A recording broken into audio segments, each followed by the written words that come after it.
Samantala, ipresenta ng House Prosecution Panel si Office of the Vice President o OVP Assistant Chief of Staff Lemuel Ortoño bilang panibagong testigo sa pagpapatuloy ng impeachment trial laban kay Vice President Sara Duterte.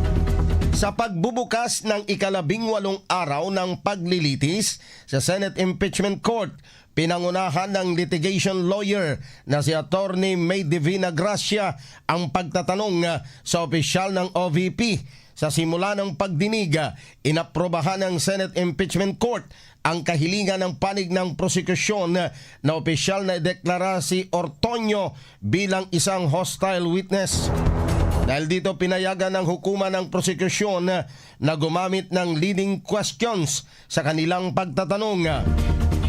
Kabilang sa mga inisyal na naging focus ng pagtatanong ni Attorney Divina Gracia ay ang mismong papel, otoridad ni Ortoño sa pag-aproba sa mga proyekto ng OVP.